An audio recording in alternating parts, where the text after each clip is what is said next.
Right in the heart of Gijón, hidden from view at street level, lies a unique place, the Celestino Solar Citadel.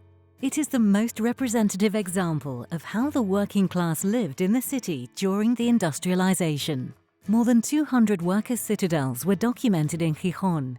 This one, built in 1877 on Capua Street by Celestino Solar, an emigrant who returned from America, consisted of 23 dwellings and was home to more than 100 people. Here, generations of neighbors shared courtyards, communal toilets, and a tightly knit community life. Today, original features of the dwellings and courtyards are still preserved, and a mid-20th century workers' house has been reproduced, with its furniture and everyday objects.